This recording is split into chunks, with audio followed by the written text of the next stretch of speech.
जैसे जैसे वो घड़ी नजदीक आ रही है प्रभु के जन्मोत्सव की, वैसे वैसे मंदिरों में रौनक लगातार बढ़ती जा रही है। मैं आपको सीधा लिए चलती, मेरे तमाम सहयोगी इस वक्त हमारे साथ जुड़ चुके हैं। हमारे साथ इस वक्त कृष्ण जन्मभूमि से मौजूद है गुंजन दीक्षित, लखनऊ से शिल्पी सेन हमारे साथ मौजूद हैं, श्वेता झा लगातार हमारे साथ जुड़ी हुई हैं दिल्ली के इस्कॉन मंदिर से, साथ ही साथ मनीष औरसिया नोएडा इस्कॉन मंदिर से मौजूद है। सबसे पहले शिल्पी सेन आपके पास आते हुए रौनक दिखाइए आसपास। श्री कृष्ण जन्माष्टमी महोत्सव की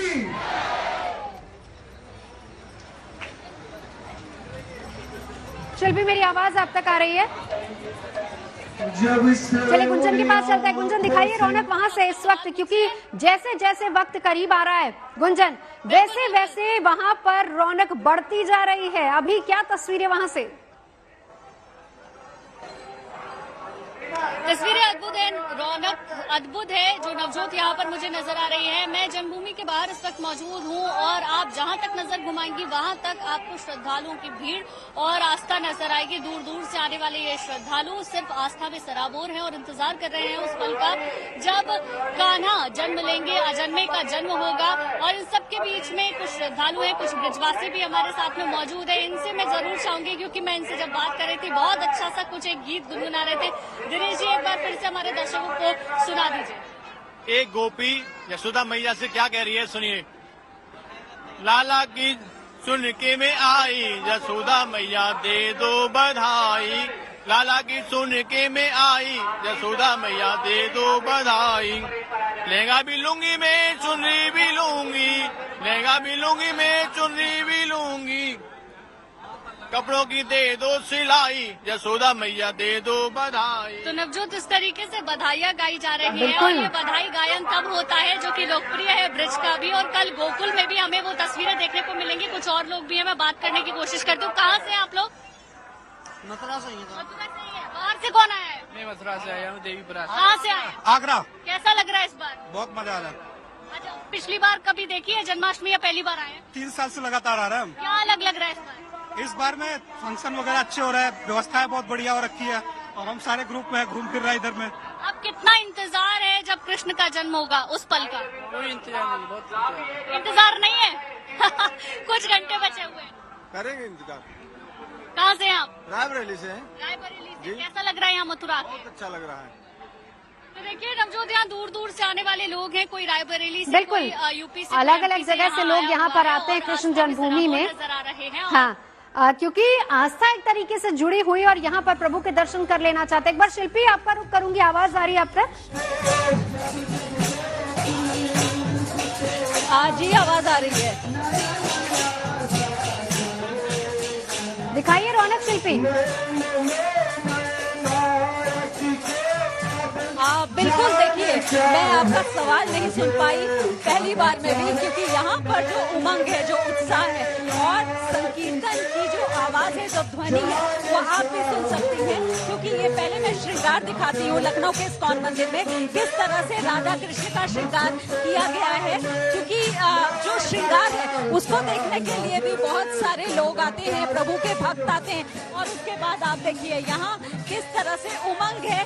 अभी पूरी रात ये जश्न होना है, पूरी रात ये समारोह चलना है, क्योंकि प्रभु का जन्मोत्सव है और प्रभु के जन्मोत्सव में थकान भी नहीं होती, आनंद इतना ज्यादा होता है। तो यहाँ पर जो गीत संगीत है वो तो है ही, नृत्य है और इसके साथ ही लोगों की भक्ति भी है, क्योंकि भक्ति के रस में ये डूबे हुए हैं। देखिए, अगर कृष्ण की बात करते हैं तो जब कान्हा का जन्म होता है तो पूरी दुनिया एक तरह से उस उत्सव में डूबी होती है। आप देखिए यहाँ पर मृदंग, क्योंकि जो संकीर्तन है उसमें मृदंग को बहुत जरूरी हिस्सा माना गया है। आप देखिए मृदंग बजाते हुए किस तरह से, और ये सभी युवा है, देखिए ये प्रभु के नाम के जप में, नाम के संकीर्तन में डूबे हुए, क्योंकि नाम जप की बहुत ज्यादा महत्ता बताई गई है। अगर कृष्ण भक्ति की बात करें, चाहे चैतन्य महाप्रभु हो या हम कह सकते हैं दूसरे संत हो, तो यहाँ पर बधाई गाई जा रही है, ये बिल्कुल ठीक है। और उसके बाद अभी थोड़ी देर बाद यहाँ पर जो अखंड हम कह सकते हैं संकीर्तन शुरू होगा, वो जारी रहेगा रात 12 बजे के बाद तक, यानी जब कान्हा का जन्म होता है उसके बाद तक। लेकिन इस बीच उत्साह देखिए, बात करते हैं कितना उत्साह है। आज जन्माष्टमी का हर्षोल्लास है, भगवान का जन्मदिन हुआ है, इसी चक्कर में इतनी भीड़ इकट्ठी हुई है और भगवान कितनी खुश है। I am very excited for this Janmashtami.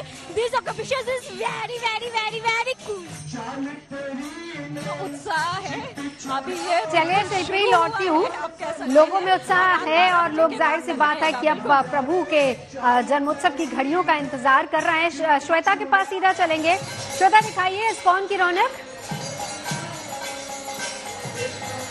बिल्कुल, यहाँ पे मैं आपको बता दूं कि भक्ति रस में सभी यहाँ पे डूबे हुए हैं। आप देखिए यहाँ पर लगातार कीर्तन जो है वो चल रहा है।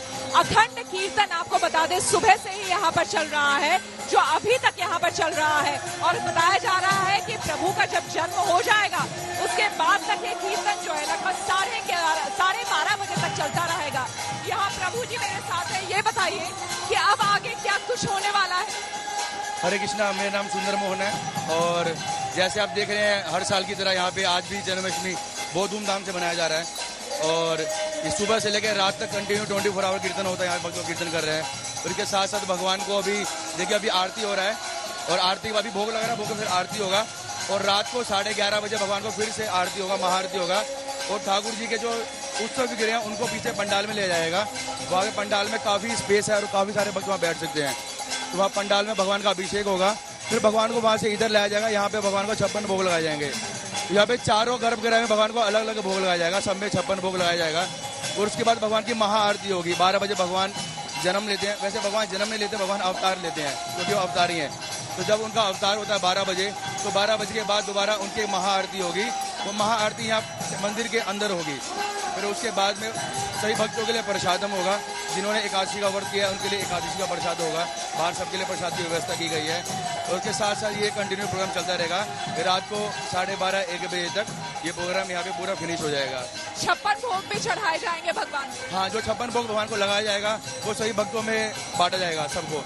तो सभी जगह चारों तरफ से अलग अलग 56 भोग लगाया जाएगा। भगवान को बिल्कुल भरपूर मात्रा में 56 भोग यहाँ पे लगाया जाता है हर साल। और इस साल भी कोशिश है उससे ज़्यादा लगाया जाएगा। 56 तो मिनिमम है, उससे ज़्यादा ही लगता है, 56 से ज़्यादा। बिल्कुल, जैसा आपने सुना कि विशेष करके इस बार और ज्यादा 56 भोग बिल्कुल के साथ और भी प्रसाद चढ़ाए जाएंगे। लेकिन एक और बात मैं आपको बता दूं, आप बाहर देख पा रही हैं, यहाँ से निकलना बड़ा मुश्किल है, इसलिए यहाँ पर मैं बाहर जाके आपको नहीं दिखा पा रही हूँ। लेकिन यहाँ जहाँ से लोग आ रहे हैं, जो आप कतार देख रही हैं, यहाँ पर अलग से एक LED स्क्रीन लगाई गई है और वहाँ पर अलग से एक स्टेज भी बनाया गया है, जहाँ पर जो भक्त अंदर तक नहीं आ पा रहे हैं, बिल्कुल, जिन्हें 12 बजे ठीक यहाँ पर जिनका रहने का मन है और वो यहाँ नहीं रह पाएंगे किसी वजह से, तो उनके लिए वहाँ पर विशेष करके बिल्कुल उनके लिए इंतजाम किया गया। एक बार जल्दी से रुक कर लेते हैं मनीष का। मनीष और रसिया दिखाइए रौनक वहां से।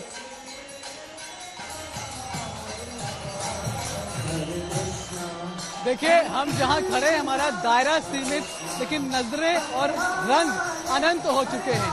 हालात अब यहाँ पर ऐसे हैं कि लगातार जो आज कृष्ण के भक्त यहाँ पहुंचे हैं वो बस एक ही धुन पर डांस किए जा रहे हैं, बिना रुके बिना थके। ये तो पानी भी नहीं मांग रहे हैं, पानी भी नहीं पी रहे हैं। और अब जोश और उत्साह टाइम कम होने के साथ साथ लगातार बढ़ता जा रहा है, ऊपर जा रहा है। 8 बज चुके हैं, लगभग 4 घंटे बाद जिस वक्त का इंतजार हर किसी को है, सभी भक्तों को है, श्रद्धालुओं को है, वो लम्हा आएगा। लेकिन उसके पहले हर कोई अपने अपने रंग में डूबा हुआ दिखाई पड़ रहा है। तमाम भक्त हैं, उनसे भी बात करने की कोशिश करते हैं। जन्माष्टमी आपके लिए कितना खास? जन्माष्टमी आपके लिए कितना खास? हमारे लिए बहुत खास है, बिकॉज इस दिन हम लोग इतनी मौज मस्ती करते हैं। हमारे कृष्ण कन्हैया लाल जी का बर्थडे रहता है और एकदम एंजॉय करते हैं इस दिन को हम लोग, एकदम मतलब एकदम जय कन्हैया लाल की, हरि बोल। इतनी देर से आप लोग डांस कर रहे हैं, थके नहीं? ये सब श्री कृष्ण की कृपा है, ये हमें थकने नहीं देता है। कितनी प्रैक्टिस करते हैं आप लोग? क्या पहले से प्रैक्टिस? ये सब उसी की कृपा है, कुछ प्रैक्टिस की जरूरत नहीं। जब यहाँ पे आते हैं अपने आप आ जाता है ये सब चीजें। भूख प्यास नहीं लगी? इतने शाम हो गई। कुछ नहीं लगता, कुछ नहीं लगता। क्या नाम है आपका? आपके लिए जन्माष्टमी के मायने क्या है? हमारे लिए जन्माष्टमी का तो यही मायने है कि आज के दिन समस्त संसार के जो ब्रह्मांड नायक हैं, हमारे भगवान जो रियल में भगवान है, जिनको हम भगवान कहते हैं, तो कृष्णाय वासुदेवाय हरे परमात्मने प्रणतः क्लेश नाशाय गोविंदाय नमः। तो आज हमारे नंद गोपाल जी का प्राकट्य उत्सव है, तो हरि बोल। नंद के आनंद भयो जय कन्हैया लाल की, हाथी घोड़ा पाल की, जय कन्हैया लाल की। गर्मी नहीं लग रही, धूप नहीं लग रही, प्यास नहीं? देखिए, गर्मी भूख प्यास हमें एक बार लग सकती है, लेकिन भगवान की प्राकट्य के बाद ना जो शीतलता प्रदान होती है वो सारी गर्मी, सारे भूख, सारे प्यास को मिटा देती है। तो भगवान के प्राकट्य के लिए ये सारी एनर्जी है जुटी हुई है, और हम व्रत भी इसलिए रहते हैं ताकि हम अपने शरीर को, अपने तप को दिखाकर अपने भगवान को प्रसन्न कर सके। शानदार। देखिए, आप हर एक भक्त ने खुद को बस अपने प्रभु को अर्पण कर रखा है। क्या नाम है आपका प्रभु? यश। कहाँ से आए आप? दिल्ली दिल्ली से ही आप। आज का दिन आपके लिए कितना खास, कितना इंतजार रहता है?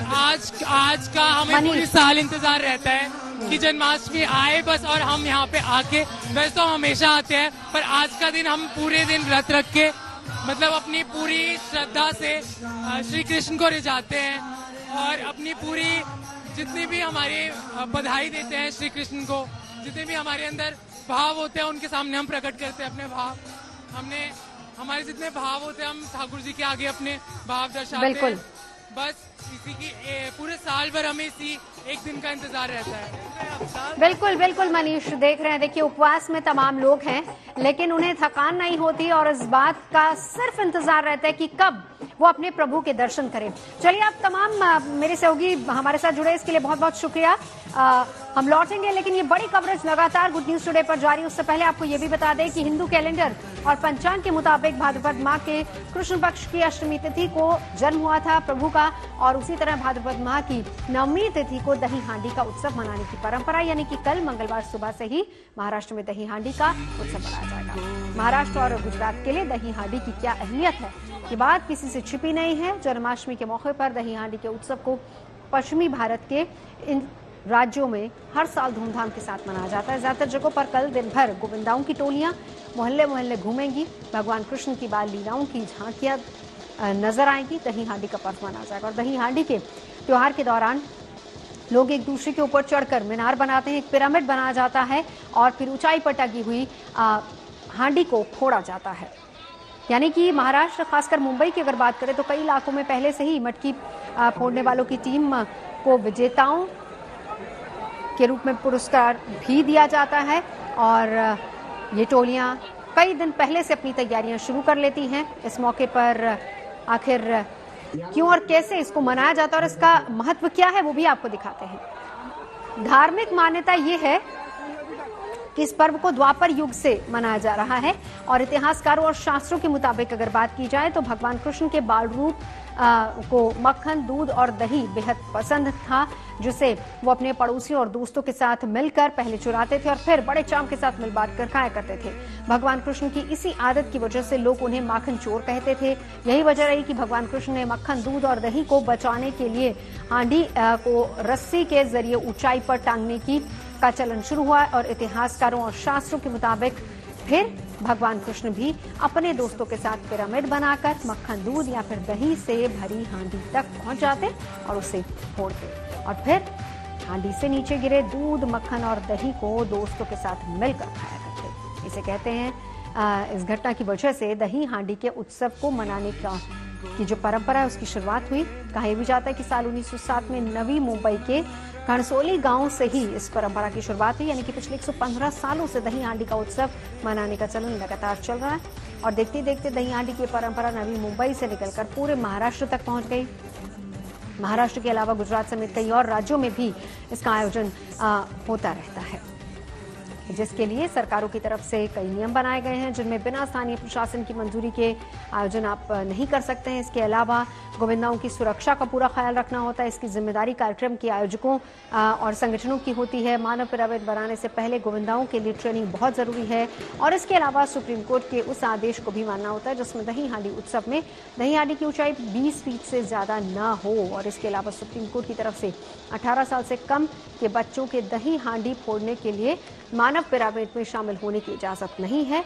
और वैसे हिंदू धर्म में मान्यताएं ये है कि घर में माखन चोरी के लिए मटकी फोड़ने से जीवन के सभी दुख दूर हो जाते हैं और सुख, समृद्धि, धन, वैभव की प्राप्ति होती है।